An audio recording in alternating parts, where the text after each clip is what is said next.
Orang tua Brigadir Yosua menyerahkan sepenuhnya kepada polisi terkait penanganan pembunuhan anak mereka, termasuk soal pemeriksaan Putri Sambo yang berlangsung hari ini. Hal ini disampaikan ayah Brigadir Yosua, Samuel Huta Barat, saat menghadiri undangan Universitas Terbuka Jambi dalam rangka pemberian toga almarhum Brigadir Yosua kepada Samuel Huta Barat. Selain menyerahkan proses pemeriksaan istri Verdi Sambo kepada penyidik, ayah Brigadir Yosua juga menyerahkan proses pemecatan Verdi Sambo diserahkan ke penyidik yang sudah dibentuk oleh Mabes Polri.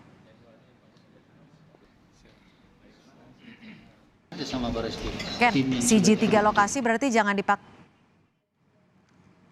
Terkait pemecatan Verdi Sambo tadi, tanggapan gimana Pak? Semuanya kita serahkan aja sama ya sudah ada yang khusus untuk. Berarti semuanya kita serahkan ke.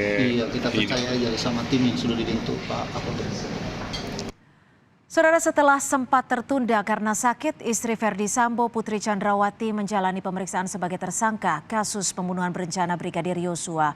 Kapolri Jenderal Listio Sigit Prabowo telah mengatakan pemeriksaan Putri akan menjadi salah satu kunci mengungkap kasus pembunuhan Yosua.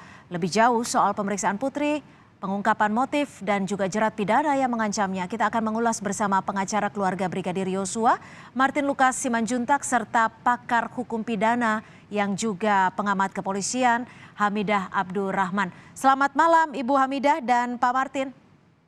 Selamat malam Mbak Cynthia. Mbak Cynthia. Ya, Selamat saya malam, akan Bu Hamidah. terima kasih waktunya bergabung bersama kami di Kompas Malam. Saya akan ke Ibu Hamidah terlebih dahulu. Hari ini merupakan pemeriksaan perdana Putri Chandrawati sebagai tersangka.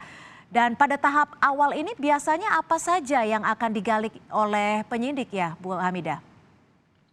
Ya, kalau menurut informasi kan ini udah kali yang keempat ya beliau diperiksa oleh Bareskrim, sehingga saya kira sebelumnya mungkin diperiksa sebagai saksi, tapi hari ini beliau diperiksa sebagai tersangka. Nah, ketika dia diperiksa sebagai tersangka ini, maka tentu penyidik akan mendalami sejauh mana peran atau keterlibatan dari Ibu Putri ini dalam peristiwa yang terjadi.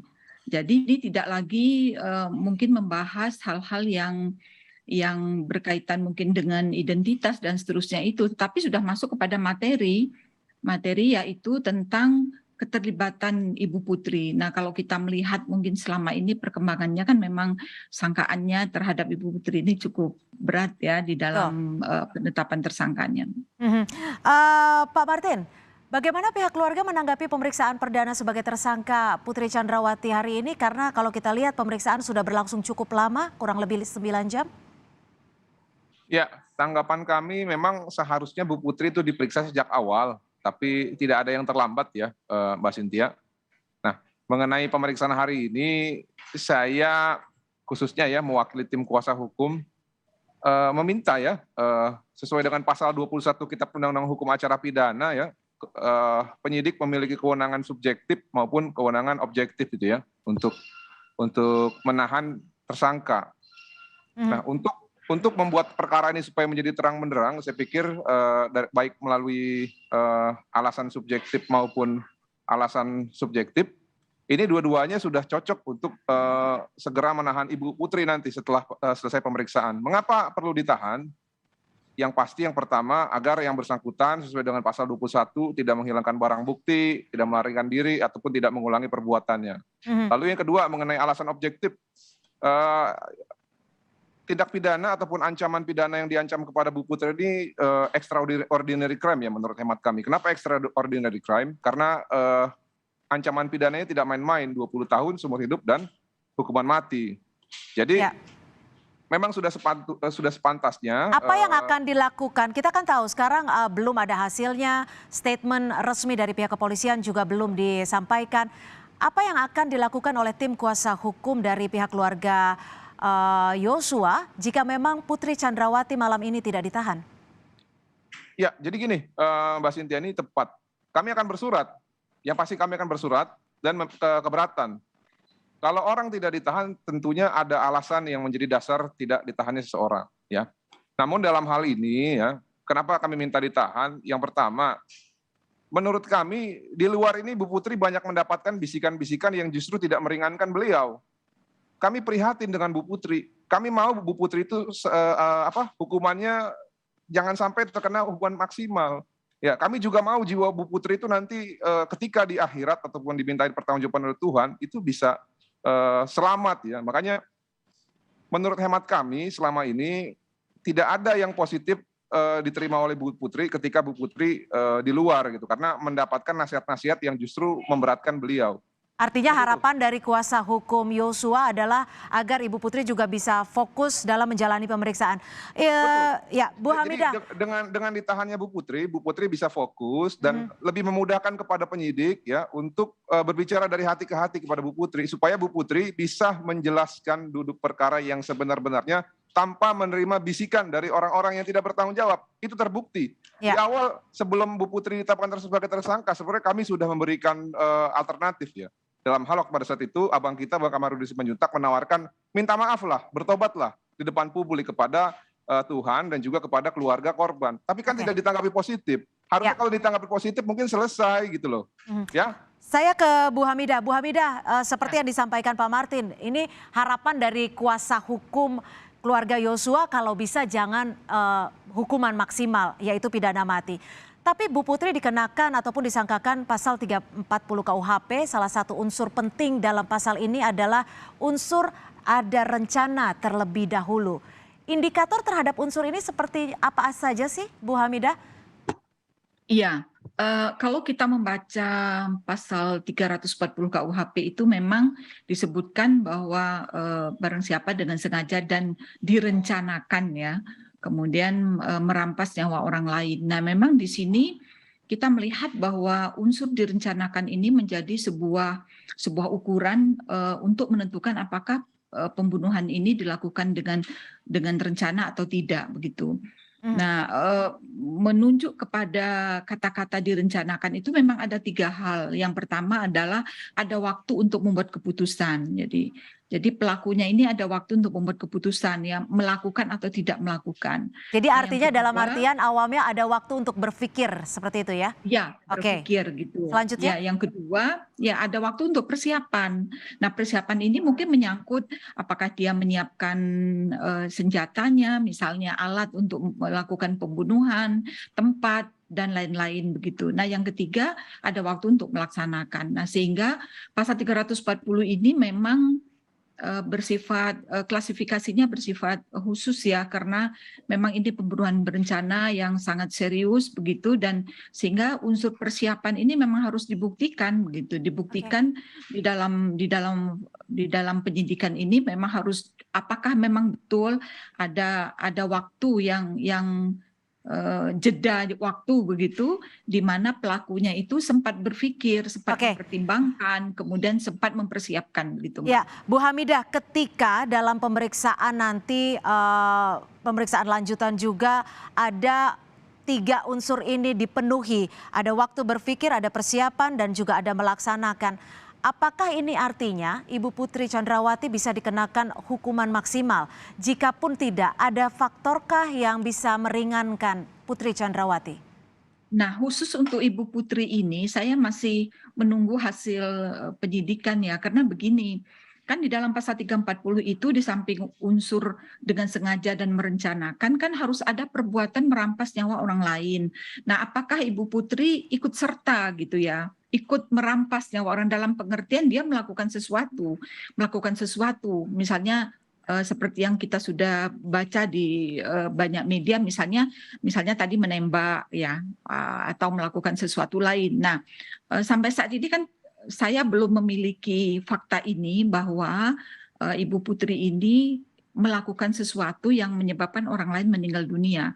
Namun kalau kita melihat sangkaan terhadap Ibu Putri ini juga dihubungkan dengan pasal 55 dan pasal 56. Ya. Nah, pasal 55 KUHP itu kan memungkinkan bahwa Ibu Putri ini perannya ada di turut serta melakukan, penganjuran ya, atau misalnya menyuruh melakukan begitu. Jadi ada beberapa kemungkinan di sana begitu. Kalau memang Ibu Putri tidak melakukan sesuatu dalam pengertian kalau membaca narasi pasal 340 itu dia melakukan merampasnya orang lain atau melakukan pembunuhan itu, maka mungkin ada di pasal 55 penyertaan. Cuma memang penyertaan ini juga sama dengan pelaku. Ya. Tanggung jawabnya. Artinya masih ada perlu pembuktian dan juga pemeriksaan lanjutan. Pak Martin, ini kan Kapolri menyebut dalam RDP Rabu kemarin bahwa motif pembunuhan adalah perselingkuhan atau pelecehan. Bagaimana keluarga merespon hal ini? Karena kan kita tahu bahwa laporan soal pelecehan ini sudah di SP3-kan. Ya, jadi gini, memang pada saat itu dari RDP ya saya lihat bahwa Pak Kapolri itu menjawab dari pernyataan ya ataupun pertanyaan dari Bapak Syarifudin Suding ya dari Komisi 3. Nah, ini kan semua sumbernya kalau kita lihat ya, ini kan sumbernya dari BAP. BAP tersangka dan juga BAP saksi. Yang jadi pertanyaan adalah apakah kita masih bisa mempercayai keterangan dari para pembohong? Ya. Saya bukan bilang Komisi 3 yang pembohong, bukan bilang Pak Kapolri yang pembohong, bukan. Tapi yang membuat sumber itulah yang kita bilang pembohong. Di mana bukti kebohongannya? Bukti yang pertama adalah di tanggal 8 mereka merekayasa kasus seakan-akan terjadi pengancaman dan juga kekerasan seksual di Duren 3 yang akhirnya terbukti ternyata sebaliknya. Ya. Dan hal-hal tersebut adalah digunakan untuk menutup-nutupi kejahatan yang sadis yang mereka lakukan, yaitu membantai nyawa seorang orang yang tidak berdaya, lalu menembak secara bergiliran gitu ya. Jadi materi dari kesaksian tersebut tidak bisa lagi dipercaya. Hati-hati nanti bisa kena prank 2 kali. Tapi bagaimana jika memang ada dugaan lokasi pelecehannya itu berubah tempat dari di Jakarta dan di Magelang? Mari kita pakai akal sehat Mbak Cynthia. Seorang jenderal ketika mendengarkan informasi tersebut ya, memang terjadi misalkan di tanggal 7 atau tanggal 4 gitu ya, seperti kata si Maruf ya. Kuat Maruf psikopat itu. Saya bilang kenapa psikopat? Karena dari pandangan matanya itu terlihat sekali orang ini memiliki permasalahan dengan dia punya pemikiran. Kalau saya jadi Pak Sambo ataupun pada umumnya orang yang memiliki kekuasaan, dia tidak perlu menunggu 1 hari ya untuk menghabisi nyawa orang yang mungkin secara level itu jauh di bawah dia. Kenapa masih diberi kesempatan untuk secara bersama-sama pulang ke Jakarta? Kenapa masih menyusun perencanaan dari tanggal 7 bersama-sama dengan ajudan yang lain, bersama dengan Kuat, bersama dengan Ibu, ini sesuai materi dari BAP. Kenapa menunggu waktu 1 hari? Ini jadi pertanyaan besar manakala memang benar-benar terjadi yang disebut dengan kekerasan seksual tersebut. Nah, namun dalam hemat kami itu semua hanya halusinasi dan hayalan ya, yang semata-mata hanya digunakan untuk menutupi keborokan mereka sendiri. Dan apakah ini artinya saya, Anda menyebutkan Mbak bahwa Cynthia, secara logika tidak memungkinkan adanya pelecehan meskipun terjadi di lokasi yang berbeda? Tidak masuk akal. 1, calon istri Joshua jauh lebih cantik daripada Bu Putri. Natural beauty, putih kulitnya, parasnya ayu gitu ya, dan umurnya masih seumuran. Yang kedua, Bu Putri umurnya berapa? 50 tahun, bagaimana anak muda bisa nafsu melihat orang yang sudah tua? Lalu yang berikutnya, Bu Putri ini istri dari seorang jenderal polisinya polisi. Apa sebegitu bodohnya kah bere kami ini ataupun Joshua ini mau mempertaruhkan karir dia, keselamatan dia, keluarganya, dan juga adiknya yang berdinas di kepolisian? It does not make sense gitu loh. Lalu sekarang apa yang akan dilakukan tim kuasa hukum setelah tadi sudah memajukan ataupun memasukkan laporan baru? Ya gini, kami perlu meminta pertanggungjawaban ya, karena ini kan narasi ini tidak stop ya, selalu digaung-gaungkan. Oke. Nah, tadi sore atau tadi siang ya, kami membuat laporan pada terlapor 3 orang plus dan kawan-kawan terhadap dugaan ya pengaduan ataupun pembuat keterangan palsu di kepolisian. Pasalnya 317 dan 318, terlapornya FS, PC, dan juga salah seorang anggota kepolisian berpangkat Bribtu, itu inisialnya MG. Dan laporan itu sudah masuk sekarang ya Pak Martin ya? Mudah-mudahan ya kasus yang sudah di stop SP3 dengan motif ataupun dengan narasi terjadinya pengancaman dan juga kekerasan seksual, ini tidak lagi digaung-gaungkan oleh orang-orang yang saya tidak tahu sebenarnya maksudnya apa gitu loh. Tapi baik, artinya surat laporan baru sudah masuk dan ini sedang kita nantikan apa respon dari pihak kepolisian terkait keberatan dari pihak keluarga. Ibu Hamidah, ini kan Ibu PC menjadi salah satu tersangka yang satu-satunya belum ditahan. Apakah alasan sakit ataupun surat sakit dari dokter sebegitu kuatnya untuk tidak menahan seorang tersangka pembunuhan berencana?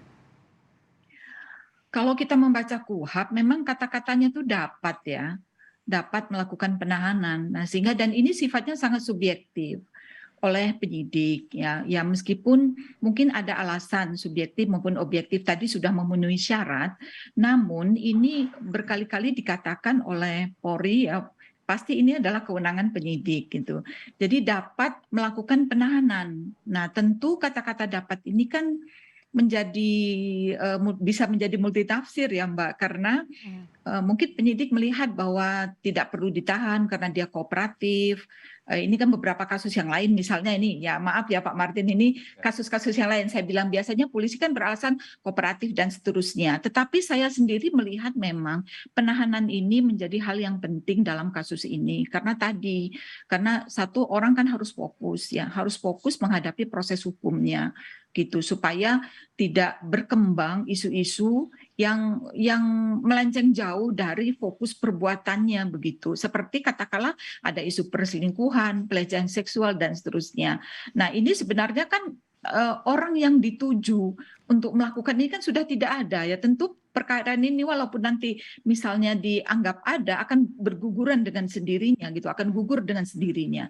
Nah, sehingga saya kira memang penyidik ya hendaknya melihat bahwa kalau kasus ini kan memang sedang dikejar oleh waktu karena berkas sudah diserahkan tinggal kasus ini. Nah, sehingga satu-satunya cara adalah memang melakukan penahanan, menyelesaikan paling tidak untuk menyelesaikan proses pemeriksaan ini. Baik, terima kasih. Tapi dengan demikian kita juga masih menunggu pernyataan resmi dari pihak kepolisian dan juga hingga saat ini Ibu Putri Chandrawati dikabarkan masih diperiksa di Mabes Polri. Terima kasih pengacara keluarga Brigadir Yosua, Bapak Martin Lukas Simanjuntak, dan juga pengamat kepolisian yang juga pakar hukum pidana Ibu Hamidah Abdurrahman. Selamat malam, terima kasih. Terima kasih, selamat malam semuanya. Ya.